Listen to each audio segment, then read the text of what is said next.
Chet Shvat. Hier, on a expliqué que chacun d'entre nous a un amour inconditionnel pour Akadosh Baruch Hu. Cet amour n'est pas du tout lié à l'effort que l'on y met, c'est un héritage que nous avons d'Abraham, Yitzhak et Yaakov.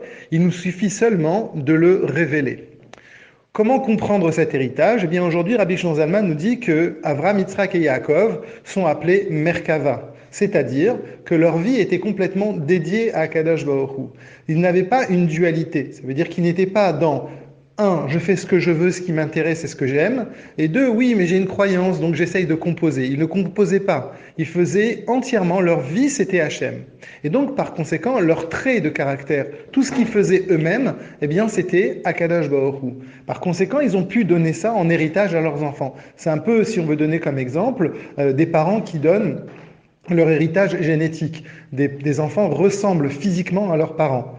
Parce que justement, qu'est-ce qui fait ces parents? Qu'est-ce qui est le sens de ces parents? Eh bien, c'est justement ces gènes. Et bien, de la même manière, Abraham, Yitzhak et Jacob se sont travaillés, pas simplement à avoir des gènes physiques, mais ils ont eu des gènes qui sont des gènes spirituels dans lesquels ils ont implanté en eux-mêmes l'amour d'Akadosh Baruch Hu. Et par conséquent, chacun qui est issu de Abraham, Yitzhak et Jacob a ça en lui.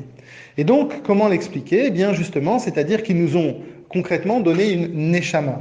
Cette neshama, c'est ce qui va nous permettre d'avoir Ahava Mesuteret.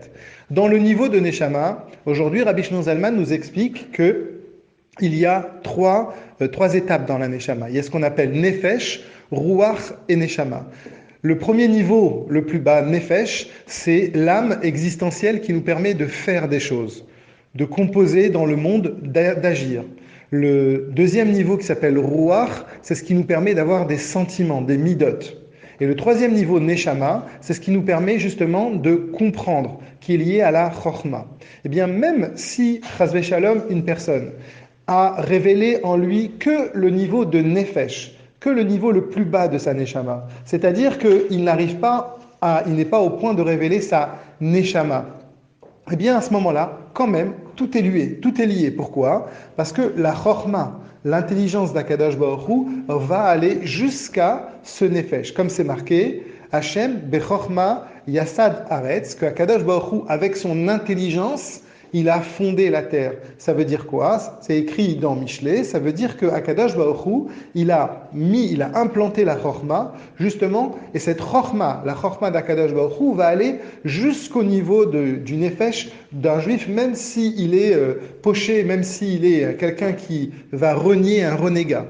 Comme c'est écrit aussi dans Teilim, Kulam bechorma asita. Tu les as tous faits, Hachem, Kulam, tous, c'est-à-dire tous les Bnei Israël, bechorma asita. Tu les as faits grâce à ta chorma. En d'autres termes, même si cette chorma n'est pas encore visible, quand on veut dire ici le niveau de chorma, ça veut dire le niveau de neshama qui est le plus haut. Ben, même si ça n'est pas encore visible, eh bien, quand bien même, ce niveau-là existe. En d'autres termes, ce que Rabbi Shlomo Zalman veut nous dire, c'est que ce n'est pas dépendant du niveau que l'on peut avoir que cette neshama va s'exprimer. Même si on a un niveau qui est extrêmement bas, comme il va l'expliquer dans la suite, même si on pense de nous-mêmes qu'on est complètement coupé d'Akadosh Baruch Hu, eh bien, c'est faux, car il y a un niveau en nous de nefesh qui nous permet justement d'être complètement reliés et d'avoir cet amour inconditionnel pour Akadosh Baruch Hu.